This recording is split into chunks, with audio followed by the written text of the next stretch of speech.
Hola, buenas tardes. Buenas tardes. ¿Me podría ayudar encendiendo su cámara, por favor? Sí, sí, muchas gracias. Sí, gracias. Buenas tardes, mi nombre es Alan Aguilera y seré la persona facilitadora de esta sesión.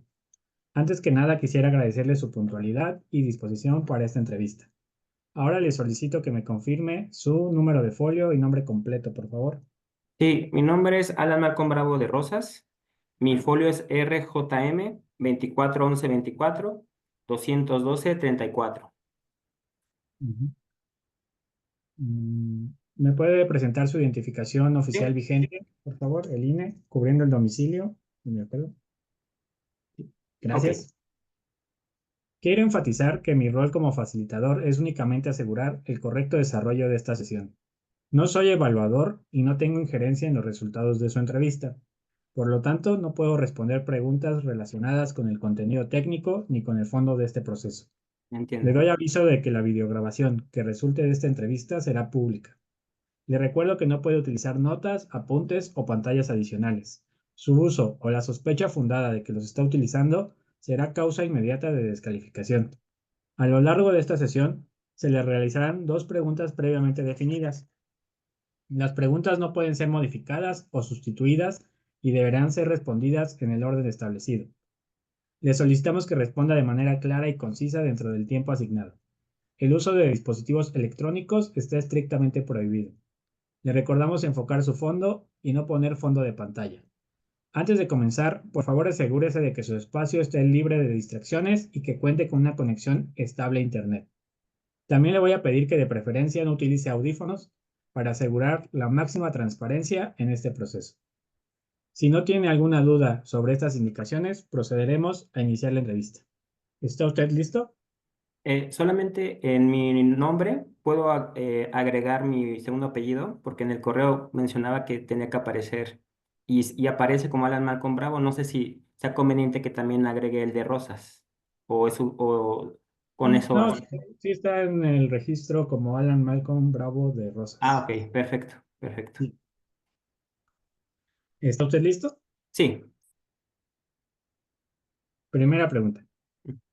¿Es posible impugnar a través del juicio de amparo directo las violaciones a derechos fundamentales cometidas en etapas previas al inicio del juicio oral penal, en especial alegaciones de actos de tortura, así como su eventual impacto en la exclusión de pruebas?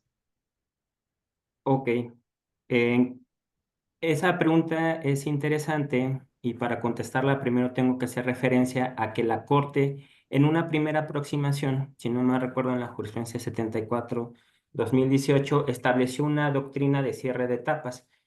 La Corte, a partir del principio de continuidad de las etapas del proceso penal, estableció que a medida que van transitando las etapas inicial, intermedia y juicio oral, los aspectos que se van dilucidando previamente ya no se pueden tocar. Por ejemplo, los temas de tortura, temas de detenciones ilegales, temas entre otros temas que normalmente pasan en la fase de investigación. Y cuando la Corte en una primera aproximación se enfrenta a esto y alguien alega que violaciones como de este tipo, refieres que no se pueden analizar en amparo directo, si bien es cierto, la ley de amparo y la Constitución pareciera que las violaciones procesales las podemos analizar durante todo el proceso, aquí hay que verlo a la luz de la Constitución y no se puede analizar. Esa es una primera aproximación de la Corte. Sin embargo, ¿qué es lo que pasa? Que la Corte posteriormente va perfilando esa doctrina y dice, bueno, hay que examinar esta doctrina, porque ¿qué es lo que pasa? Que hay ciertas violaciones, como la de tortura, como detenciones ilegales, que sus efectos pueden irradiar incluso en la fase de juicio oral. Antes la Corte dijo, el Tribunal de Juicio Oral no se puede adentrarse a estos temas porque sería como si analizara fases previas. Hay una prohibición en el Código Nacional que no puede examinar fases previas. Pero ¿qué pasa cuando como este tipo de violaciones como tortura se cometieron en las fases iniciales de investigación, principalmente en la detención o en sede ministerial, ¿qué pasa cuando sus efectos se irradian en la fase de juicio oral? Y la Corte dijo, sí es factible analizarla siempre y cuando estos efectos continúen y se evidencien en la fase de juicio oral. ¿Y cómo pueden evidenciar estas violaciones procesales, que si bien es cierto tienen su génesis en una fase anterior, a través del contrainterrogatorio, interrogatorio y contrainterrogatorio de las partes?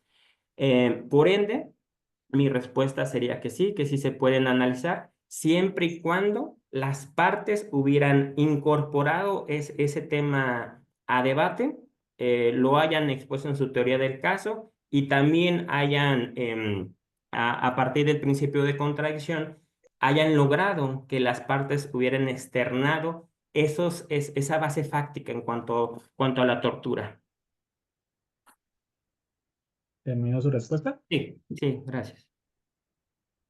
Segunda pregunta. Sí. ¿Qué importancia tiene la adopción de un enfoque interseccional en los casos laborales que involucran a mujeres, considerando su raza, clase social, estado de salud y otros factores que puedan agravar su vulnerabilidad laboral? Ok. Este es un tema bien interesante porque la Corte se ha apartado como de perspectivas tradicionales o perspectivas que en apariencia son neutrales y ha dicho, principalmente en el tema de mujeres, que hay que ver los asuntos, los hechos, el derecho desde otra perspectiva. Pero no solamente ahí se ha quedado la Corte, sino que ha dicho, bueno, hay que tener cuidado porque a veces nos quedamos solamente con el tema de la perspectiva de género y eso puede ser un tanto peligroso porque hay mujeres que también en estos ámbitos laborales también se enfrentan a otro tipo de vulnerabilidades. Puede ser aparte de ser una mujer, puede ser una mujer con escasos recursos, puede ser una mujer indígena y normalmente este tipo de personas no tienen conocimiento de sus derechos y con frecuencia los patrones se aprovechan de estas situaciones. La Corte sí ha sido muy enfática, no solamente en el sentido de perspectiva de género, eh, sino que ha dicho, bueno, solo vamos a ver también qué otras condiciones de vulnerabilidad tiene la mujer que puede servir como para los patrones que se aprovechen de su situación, ¿no? Porque también, vamos a poner un ejemplo muy claro, el caso de las mujeres embarazadas que por X o Y razón los patrones, cuando se les demanda el despido injustificado, exhiben un escrito de renuncia y la Corte ha dicho, bueno, es de que aquí hay que tener cuidado porque no es verosímil que la mujer renuncie cuando tiene que enfrentar gastos, ¿no? Y aquí puede haber esta perspectiva de interseccionalidad, porque aparte de mujer, puede ser una mujer soltera, puede ser una mujer de escasos recursos, y el órgano se tiene que apartar de estas soluciones que a veces son formales y que desatienden estas situaciones. Insisto, en ámbitos laborales se da mucho que los patrones se llegan a aprovechar también incluso para actos de acoso laboral, para presionarlas, ya sea no solamente por su calidad de mujer, sino que la mujer además tiene otras vulnerabilidades de las cuales indebidamente se aprovechan los patrones, como sus escasos recursos. Hay muchos patrones que amenazan a este tipo de mujeres.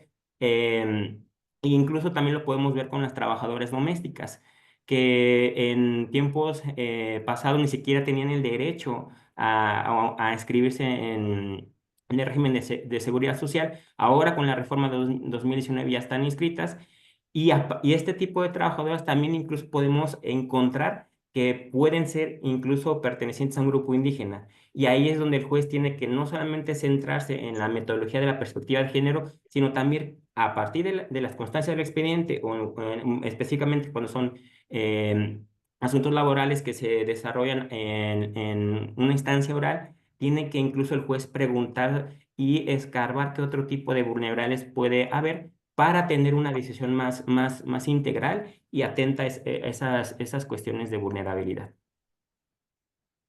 Esa sería mi respuesta.